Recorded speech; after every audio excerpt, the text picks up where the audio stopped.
What am I saying again? This is MPW. MPW. The podcast. With your host, Xylo Aria. Cool. A podcast about music production for the everyday musician, where we learn from experienced studio engineers and each other.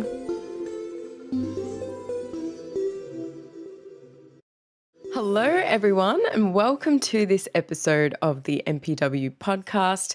I'm your host, Xylo Aria, and today we are talking to the amazing Whitney Asher. So Whitney is the CEO of the marketing Mixtape, and she has worked with some amazing artists, including Jason Mraz, and also a number of different companies such as Capitol Records, iHeartRadio, Xbox, and so many more. So excited to have you with us today, Whitney. Thank you. I'm so excited to be here. Oh my goodness. So great. So what time is it there for you? So right now it is 3:46 on February 10th. What time is it there? So it's 7:46 for me in the morning. So for me, it's quite early.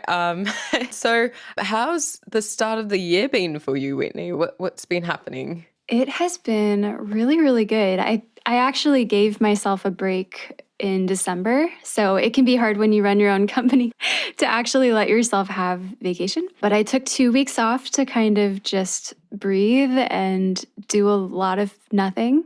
And that was really, really good for me. And coming into the year, I set a new schedule for just how my days were going to look. And it's been a lot more balanced. All of that to say it feels more balanced. And I'm very grateful for that. Yeah. Oh, well done. Well Thank done. you. So I did a sort of similar exercise, but unlike you, I didn't actually stick to it. So well done for doing that. Thank you. There's still time. There's always time. I know. Yeah. No, I need to actually find a little bit of a better schedule, but that's all good. That's all good.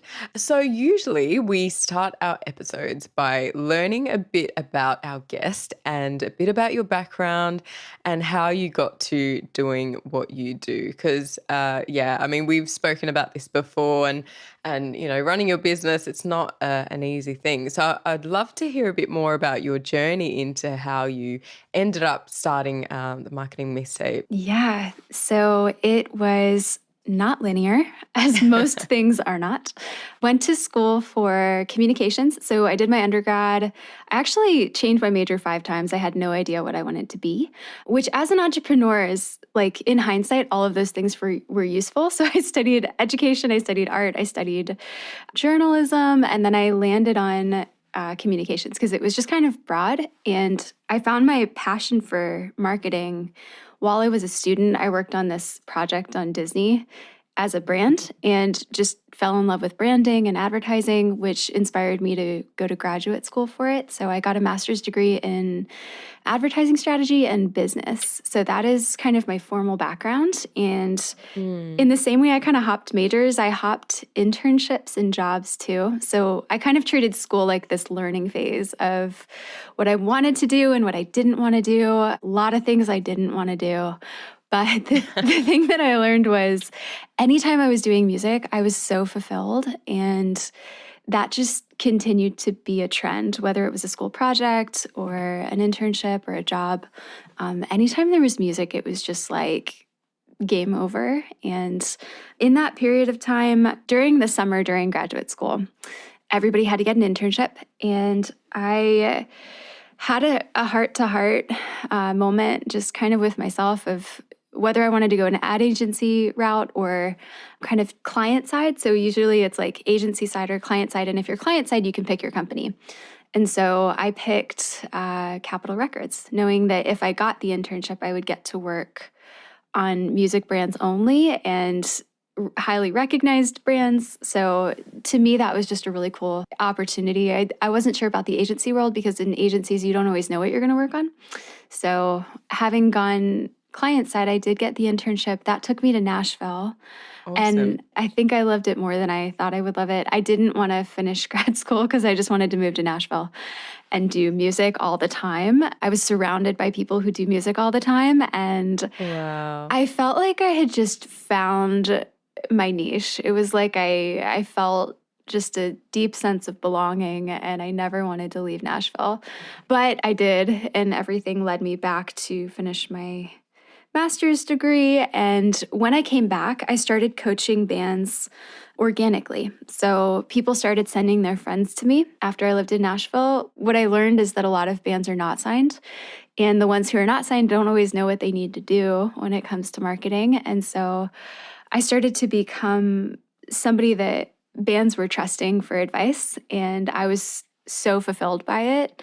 And after about a year, that's when I started to realize, like, I think I was coaching 5 different bands, and I realized I should probably start charging people for it because it was pretty consistent. I was always doing it.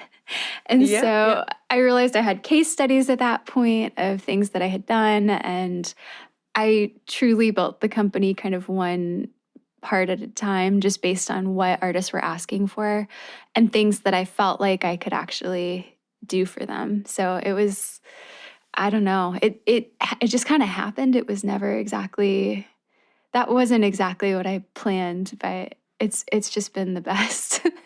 I love it a lot.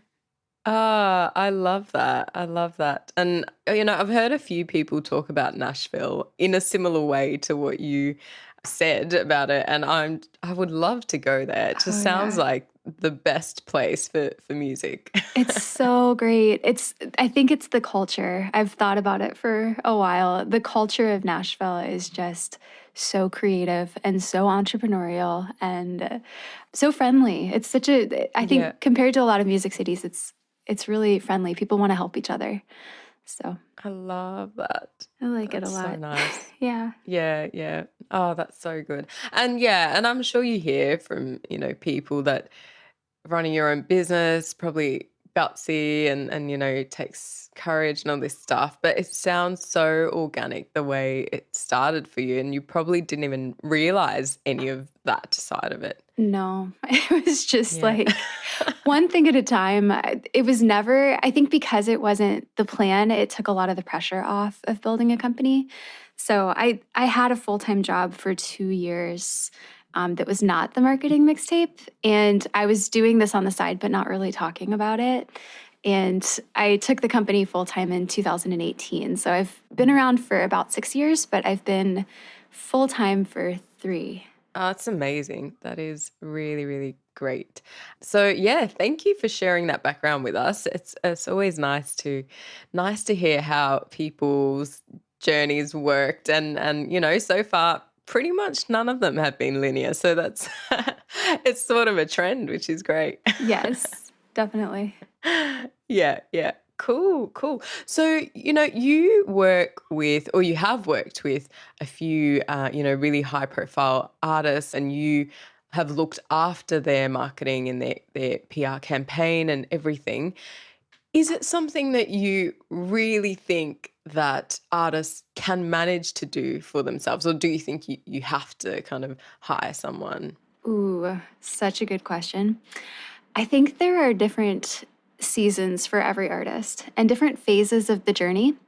I often like to look at, I don't know, there are a lot of different variables when you decide whether DIY or not DIY is right for you or hiring it out. I think one of the biggest factors to me when I'm helping an artist figure out how they want to approach it is resources. So do you have time? Do you have money? And or I don't know, what's the most efficient, effective way to accomplish the thing that you're trying to accomplish? In a lot of cases, if an artist isn't making a whole lot of money from their music, I feel very defensive for artists not spending more money than they have to get the highest quality possible as they're building a foundation. I think part of that comes from starting a business by myself without any startup capital. So I think some of that affects why I feel defensive. I know things can cost a lot of money, but having done it by myself, having started a business that was able to generate revenue on my own, I firmly believe that it can be done if an artist is resourceful. So for that reason, I'm really passionate about education. I think it is all very DIY-able. I firmly believe that. I think in a lot of cases, it seems complicated in the same way that I might say that production can seem really complicated. And it is complicated, but it's also not beyond reach. It's something that artists can do if they just know how. So I think in a similar way, it motivates me even more to show them how and to help provide them with the tools that will empower them, especially up front when maybe they're not sure how far they want to take it, or I don't know where they want to go if they're not sure. So can it be done DIY? Yes, it can definitely be done DIY. Totally. Yes. Yeah, yeah. Oh, that's so cool. And yeah, I think what you said, how you started your business was very much one step at a time. And I feel like you can almost apply that to anything, even with DIY or learning to produce or whatever it is, if you wanted to do your marketing yourself. When you don't know where to start, it can be just such a huge, overwhelming thing. But then if you try and break it down into chunks and do like a little bit at a time. And of course, if you have the right person showing you, someone that's got, a lot of experience in that, that's always a lot more helpful than and can be a lot of saving time than trying to work everything out yourself. Yes. So, yeah. Yeah. I learned a lot from maybe trial by fire is what you could call it.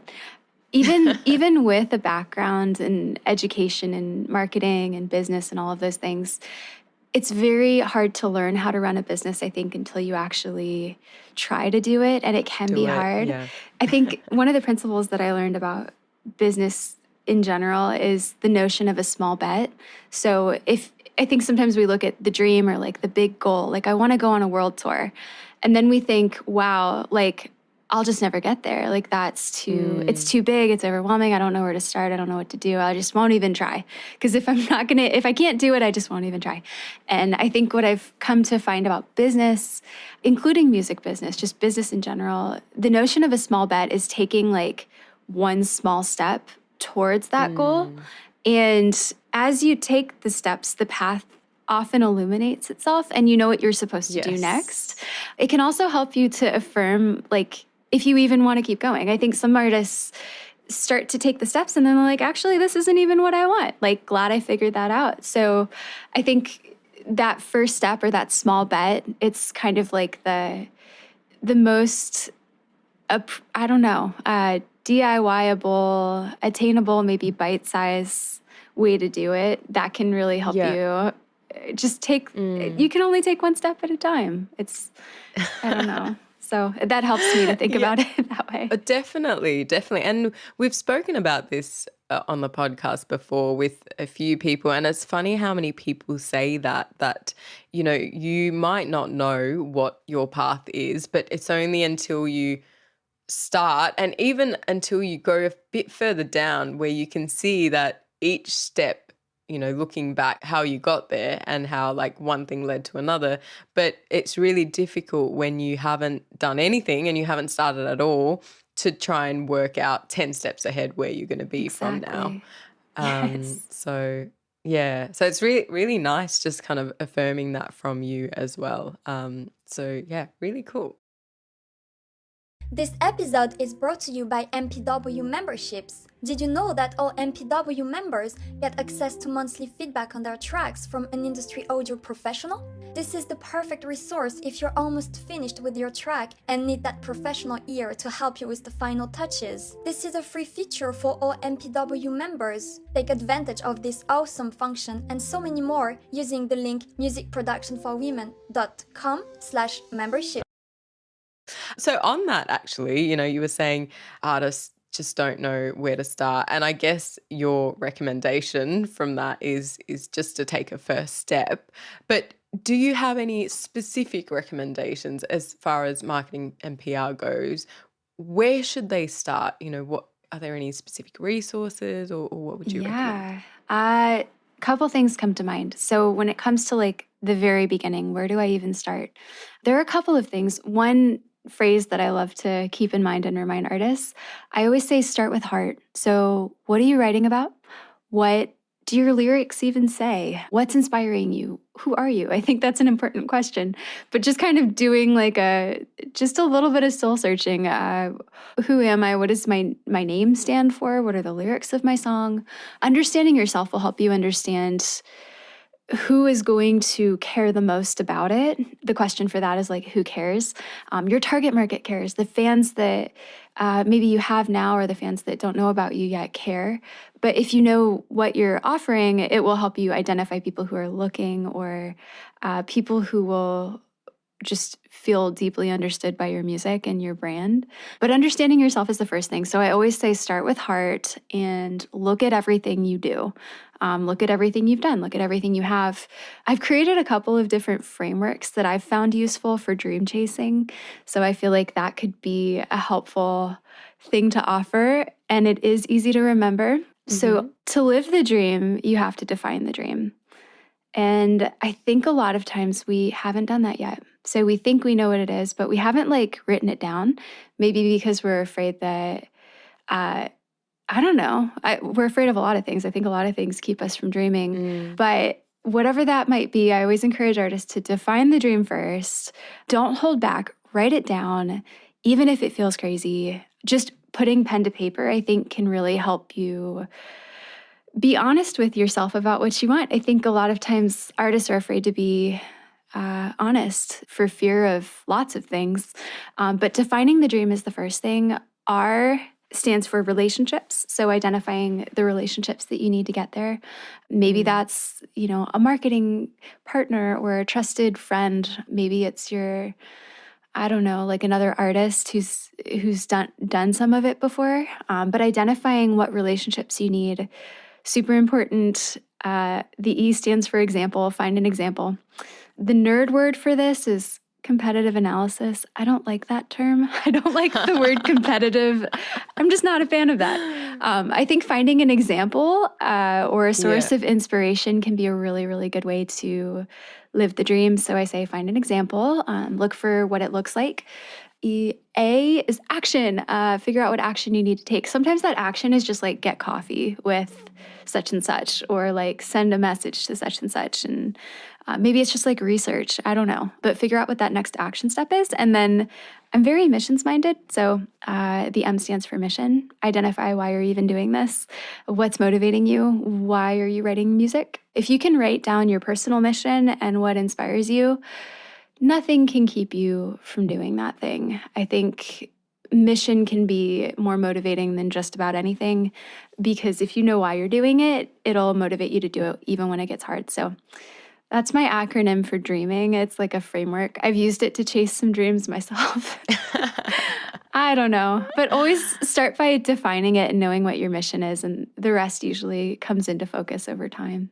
I love that. And it's such a nice way of, goal setting of how we would traditionally do that. But I think there's so much power in that, really, of even, and, I've done it sometimes, of when there's a thing that you can't be what you can't see. And I feel like that seeing it, whether it's in real life, in a role model or something, or even just in your mind's eye of what, where exactly do I want to be, and get into as much detail about that as you can, then it just gives you so much more clarity. Because I think you're so right, especially in music, you can have these sort of ideas of where you want to go, but not really specific goals or dreams or whatever we want to call it. So Yes. I think that's really powerful. Absolutely, yes. To do that. Yeah. Makes it feel more real, I think. Yes, for sure.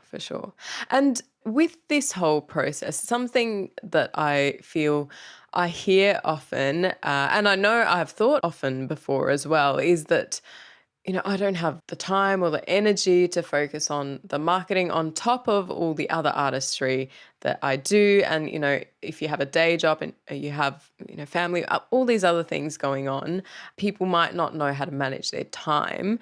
Do you have any advice for them on that? Yeah. So a couple things. I think it's helped me a lot to treat creativity in the same way that I would treat a meeting for anything, and showing up for myself, which can be really, really hard. When you're the only one keeping yourself accountable, that can make it even harder because you can get away with not doing it. But I found that when I set specific time blocks aside, that helps me to show up for myself. So if I wanted to do a particular music promo activity, like I want to write a press release or I want to build my media list.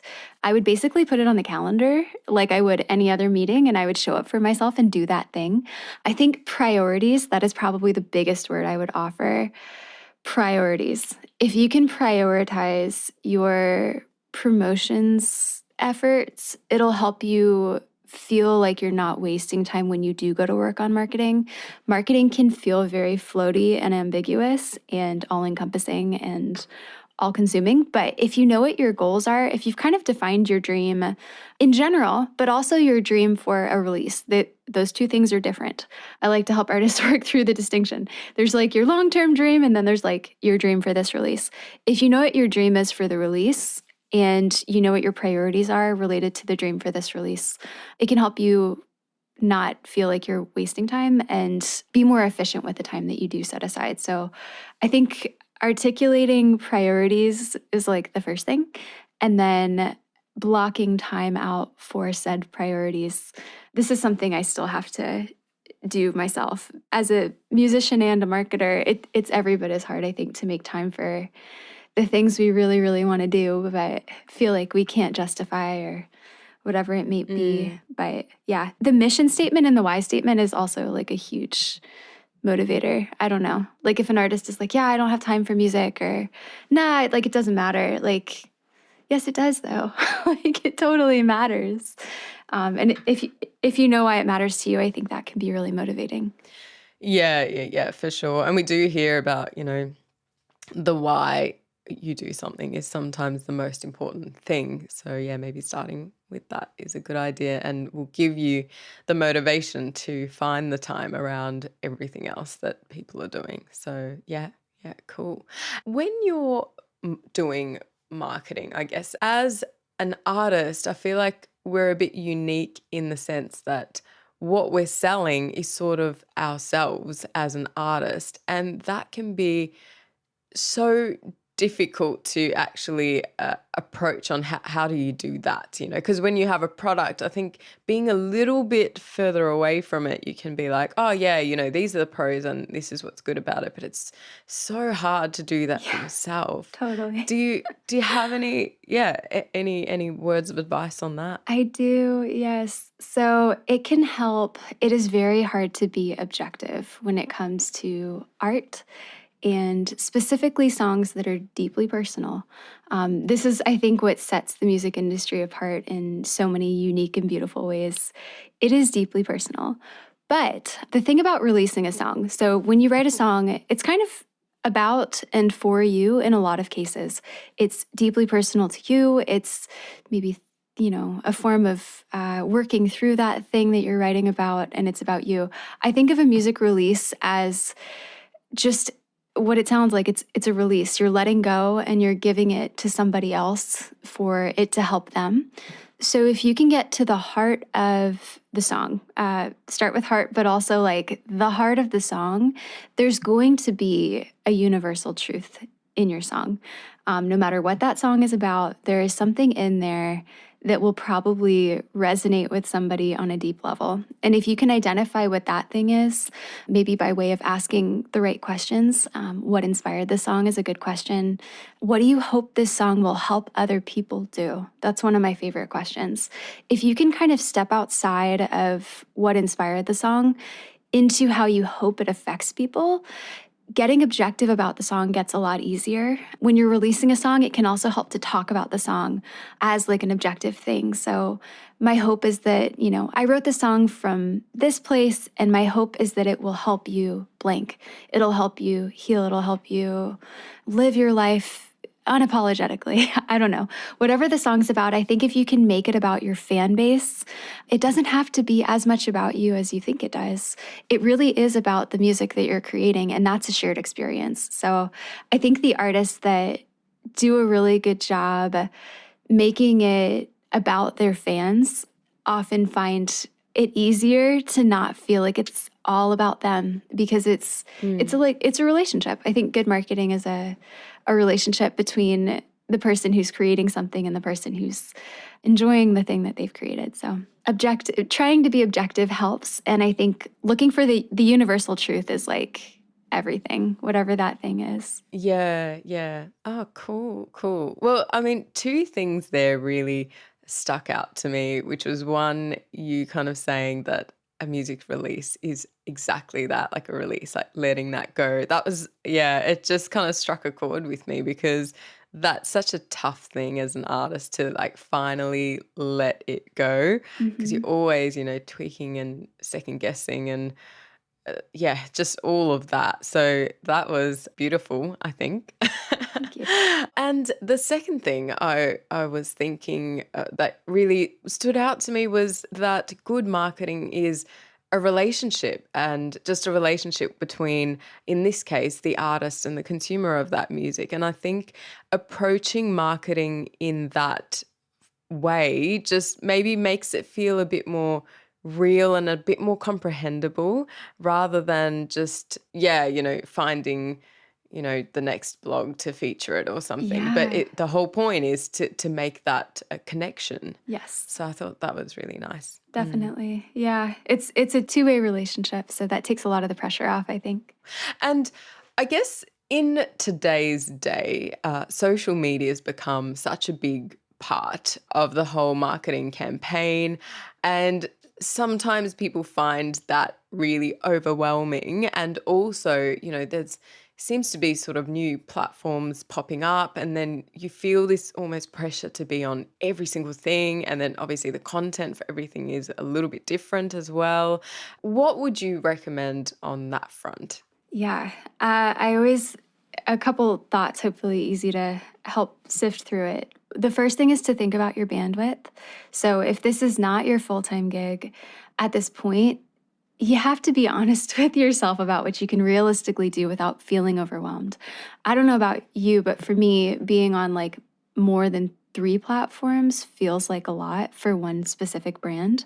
So I would definitely try to stay social maybe on 3, unless you're somebody who can handle that. I'm not, but I think being honest with yourself about what you can handle is the first thing. So bandwidth is the first recommendation. I think the second thing is to pay attention to what feels natural for you. So if there's a new platform and it doesn't really like suit your personality, it's going to be really hard for you to show up and consistently generate content on that platform.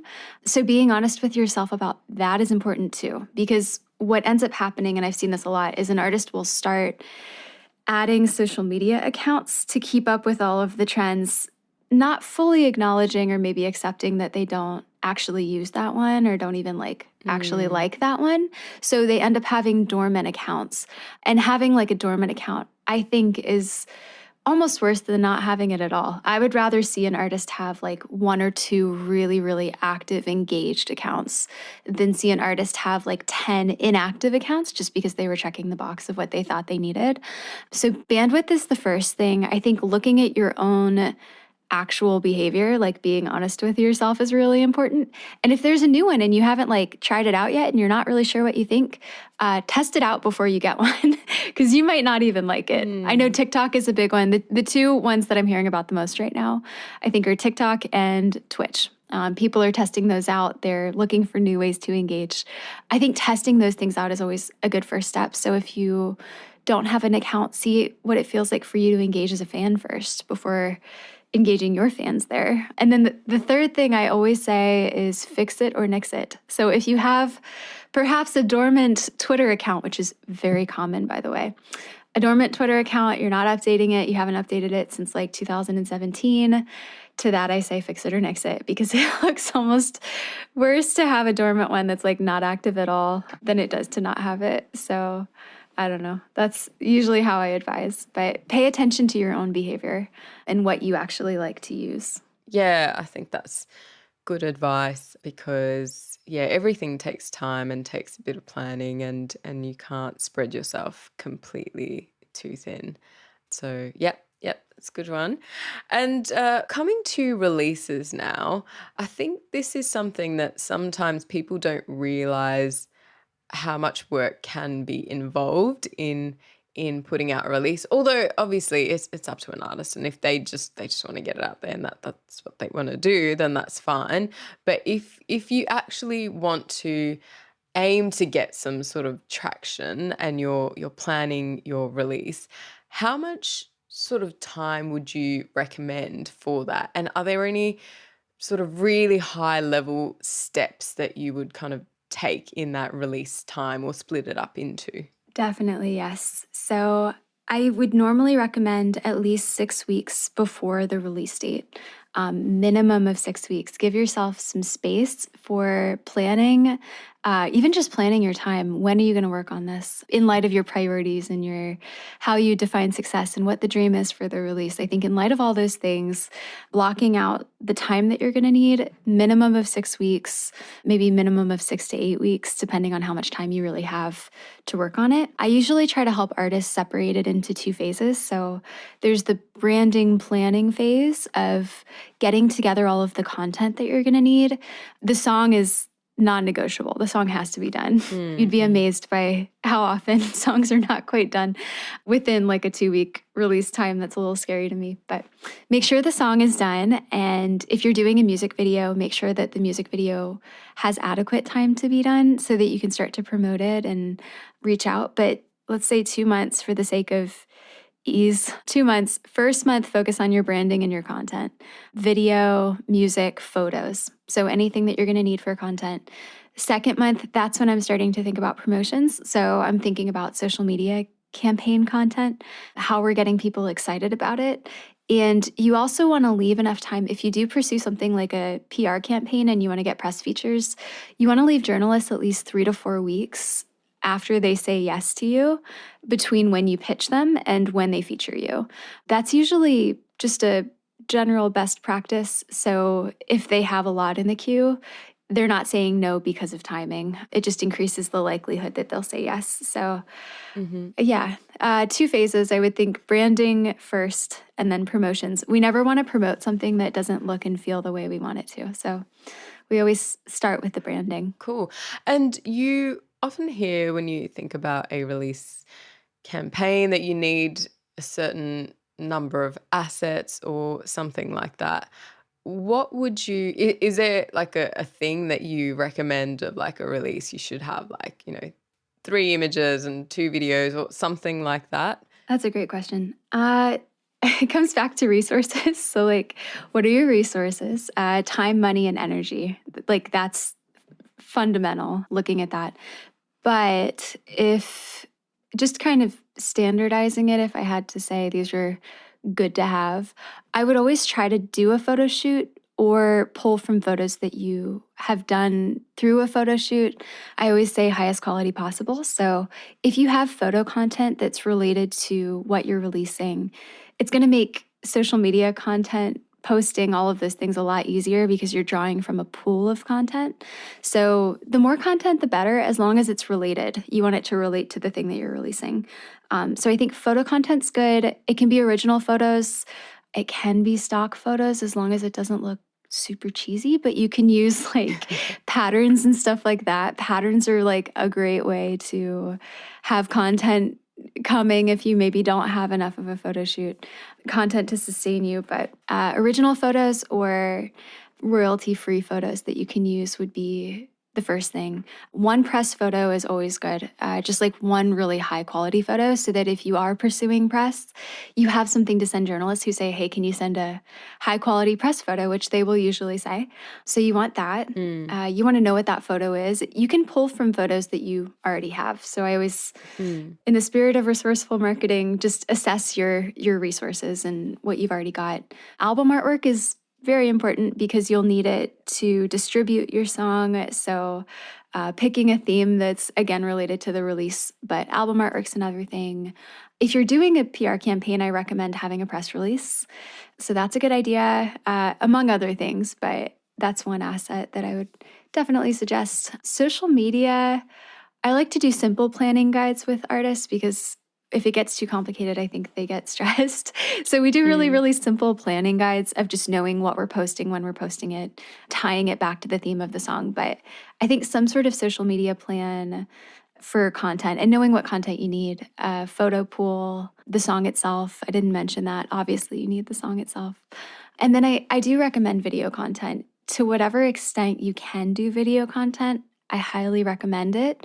Video content brings your song to life. So in all the ways that you can experience music through audio, when you have a visual component, you can really create an experience for people who, I think on social media, it's inherently visual. We want to see it. We want to see what you look like when you're singing it, or we want to see we want to feel what you felt when you were writing it. And a good story can help you experience it in a new way. So music video content is great to have. And you can do that in the form of a lyric video, a live performance video, and or a story video. Those are the ones that are really fun because those can be as simple or as crazy as you want them to be. But it just takes everything, I don't know, it just elevates your ability to connect with people. So I strongly recommend videos. They also perform the best on social media organically. So even without paying for ads or boosting it or whatever it might be, it's going to show up higher in the feed. Algorithms are no joke. So if you're trying to beat the algorithms, video content's great.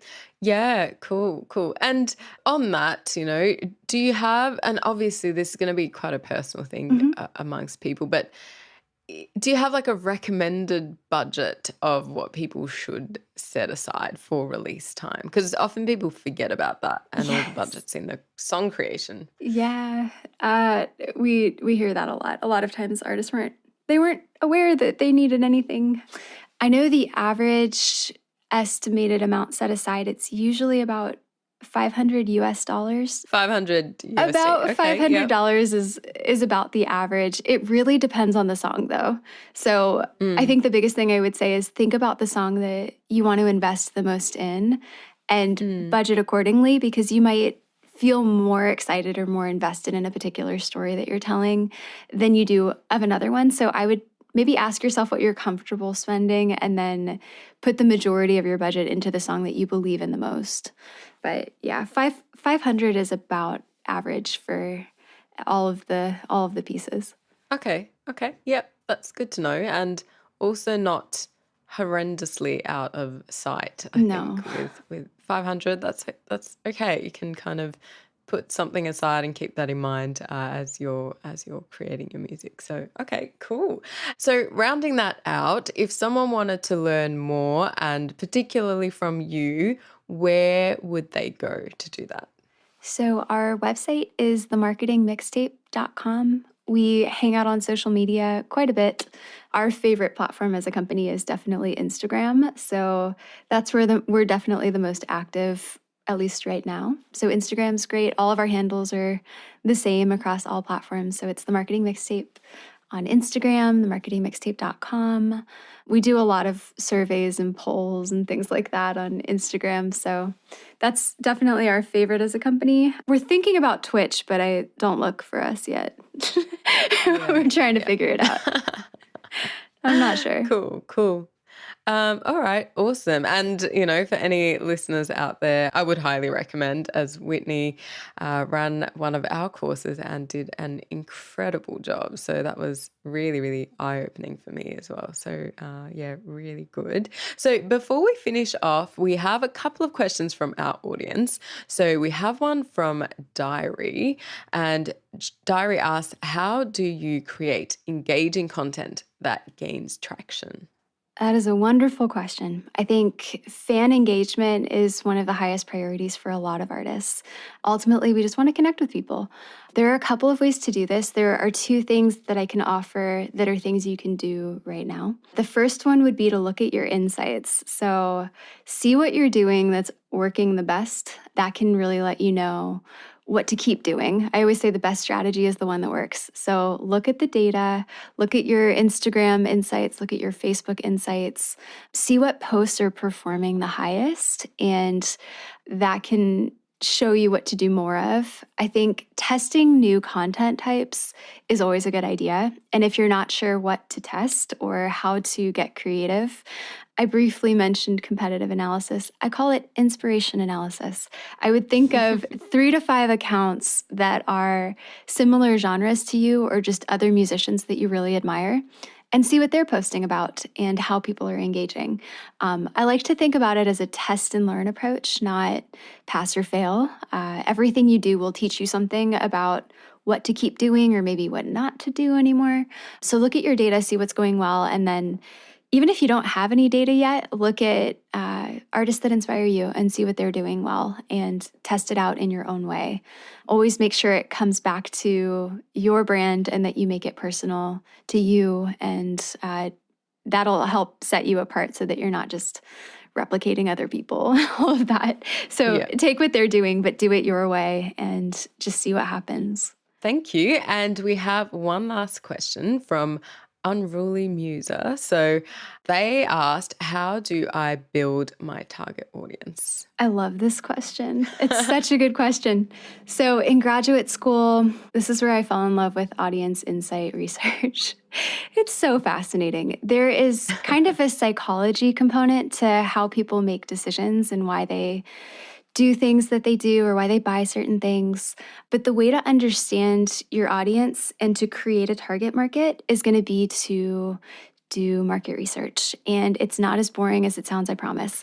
So if you want to do secondary market research, secondary is going to be like stuff that's already out there. So you don't have to like write your own survey necessarily. You can find out a lot by reading Reddit threads about your audience. So maybe if you're like a pop artist, you can go into places like Reddit or forums, just different forums. There are forums and groups for pretty much everything, but try to identify fan base groups in your genre or related to artists that are similar to you and see what they're talking about. What are the trends? What makes them tick?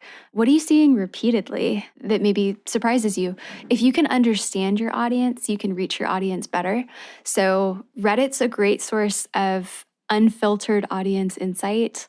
Facebook groups are a great source of unfiltered audience insight. You can find a Facebook group for everything. So if you're a pop artist, put in, I don't know, pop music lovers and see what you see. See what they're talking about, see what they're doing. Researching them, super helpful. So that'll give you some secondary research. You can always ask who maybe you consider your super fans. If you have some super fans, maybe get to know them. There's something very powerful about asking the right questions and getting to know the people that are just crazy about something. Inspiration analysis, if you read comments on artists that you are inspired by, read comments on their Instagram posts. I find that to be a great source of insight. So if you're trying to build a target persona, I'll usually take the most common themes that I'm seeing, maybe assess the age, gender, location, motivations, passions, all of those things related to what you're finding as you do this research. And you can start to build out like a profile of a fictitious character. So perfect example, I created a target persona for an artist called Moody Megan. And the artist has a lot of really sad songs, sad pop songs. And so we built out this fictitious character named Moody Megan, teenagers, all black, kind of gothic style, looking for music to help them feel understood, doesn't listen to their parents, all of these things. And as you start to paint this picture of a fictitious character, as you're making content, whether it's for marketing or social media, day-to-day type stuff, if you feel like you can visualize who you're talking to, it makes the content a lot more fun. So research is the key. And then, just these fictitious characters, you can give them a picture. That makes it fun too. Give them a fun, kitschy name. It helps. I love that. I love that. Yeah. Thank you so much, Whitney. That's been so great having you on here and getting your thoughts on so many of these questions, which I think so many artists deal with quite often. So thank you for that. Thank you for having me. It's so fun to talk about this stuff. I love it. Yeah. Yeah, definitely. So what else do you have on for the day? In the spirit of balance, I am going for a walk. I love it. I'm about to go for a long walk. That's been a big quarantine hobby of mine.